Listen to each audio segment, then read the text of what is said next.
He assured me today that they will not be buying oil from Russia. That's a big stop.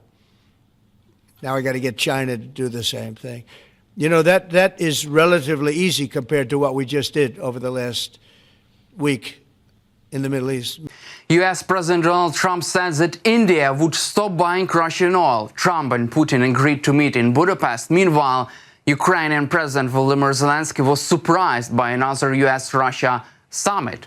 Would India really stop buying Russian oil, and why did Trump arrange another meeting with Putin? President Trump said that Indian Prime Minister Narendra Modi personally assured him that India would stop purchasing oil from Russia, a move Trump described as a major step in isolating Russia over its ongoing war. Trump did not offer details on when or how the pledge was made or whether it came during official call. The statement, however, was swiftly met with skepticism from both analysts and officials. India's Ministry of External Affairs said it was not aware of any recent communication between two leaders on this matter. When pressed during a regular press briefing, spokesperson declined to confirm whether any conversation had occurred, adding that India's energy policy remains guided by national interest.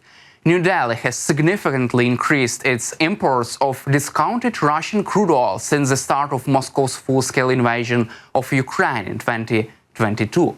Meanwhile, the White House is claiming that India still is already slashing its Russian oil imports by 50% following high-level talks with U.S. officials, according to Reuters. A senior White House official told Reuters that Indian refineries have begun cutting back purchases of Russian crude, a move the administration framed as a diplomatic win amid efforts to tighten economic pressure on Moscow. However, sources in India pushed back on White House statement. Speaking to Reuters on condition of anonymity, several interesting government officials said they had seen no evidence of any substantial cut in Russian crude imports so far. Quote, "There has been no direction from the government to cut Russian oil. All imports decisions are being made based on economics and pre-existing contracts."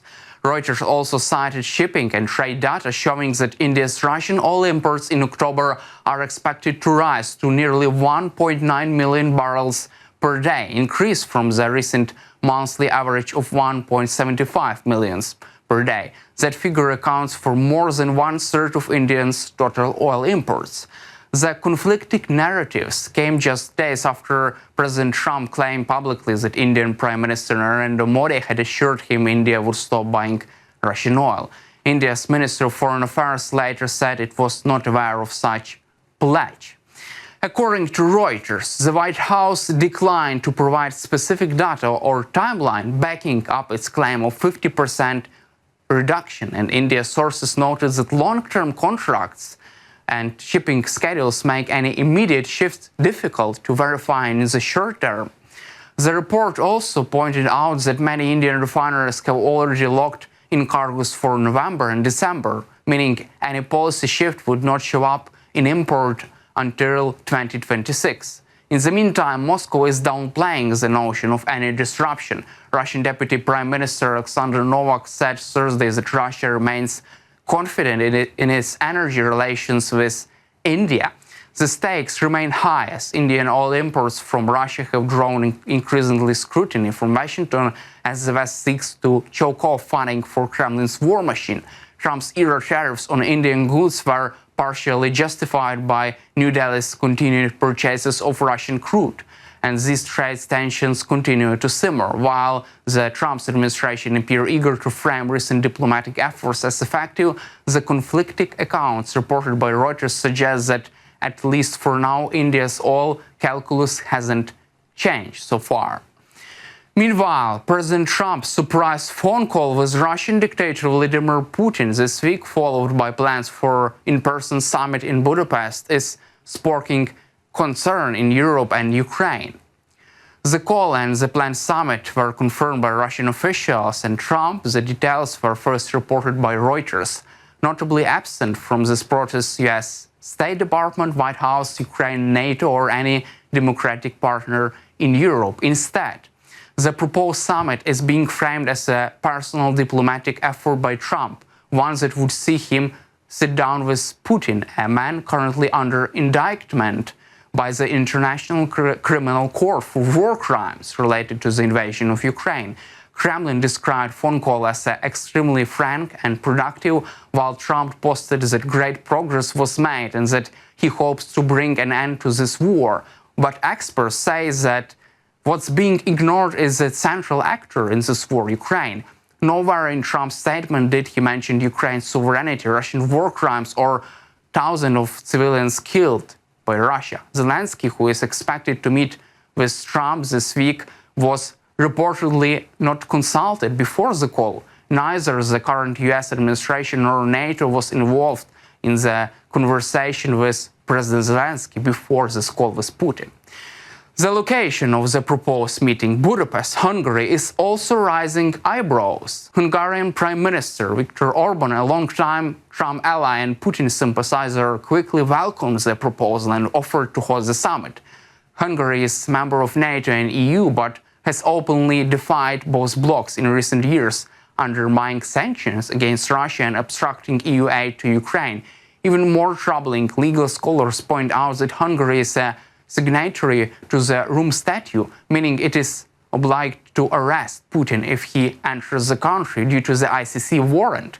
But Budapest has already indicated it has no intention of doing so. Trump has offered Putin something he has craved since the start of this war: a return to the global stage without consequences and the possibility to avoid sanctions. According to reporting by Axios, cited by Ukrainian news outlets, Ukrainian President Volodymyr Zelensky was surprised by President Trump's announcement that he had held a private call with Putin and planned to meet him in Budapest. Zelensky and his delegation only learned of the call after arriving in the US shortly before their scheduled meeting with Trump. Despite the surprise, Zelensky remains focused on securing critical military aid from US, with emphasis on acquiring Tomahawk cruise missiles, a request underscored in the diplomatic discussions leading up to the Trump summit. Tomahawk missiles are a long-range, capable, precision-guided missile of striking deep inside Russia. For Ukraine, these missiles would represent a significant upgrade to target Russian military command centers, logistics, and missile launch sites with greater accuracy, deter further escalation by holding Russian forces at greater risk, and also would help to shift the balance in the ongoing war where Russia has launched repeated missile attacks on Ukraine.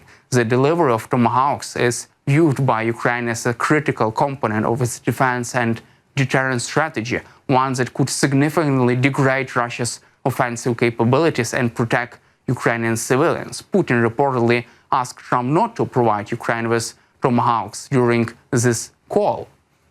Zelensky is understood to be pushing hard for the approval and delivery of Tomahawk missiles during his upcoming discussions with Trump, emphasizing that such missiles are vital for Ukraine's ability to change the balance of power on the ground. Andriy Yermak, head of Ukrainian presidential office, told Axios that Ukraine welcomes dialogue but stressed the importance of ensuring that any peace process respects Ukraine's sovereignty and military needs. The dynamics around Tomahawk missiles are more than just a military matter. They are a test for the future of U.S. support to Ukraine and broader Western alliance against Russian aggression. If Trump agrees to limit missile shipments, as Putin requests, it could weaken Ukraine's defensive posture, signal to Russia and the world that the U.S. might prioritize diplomatic optics over tangible military support, create fractures within the U.S. NATO allies, many of whom supports aid to Ukraine. On the other hand, if Ukrainian president secures commitment from Tomahawks, it would mark a significant boost to Ukraine's military capabilities and reaffirm U.S. backing amid this complex geopolitical battle. That's all for today. Subscribe to our YouTube channel and glory to Ukraine.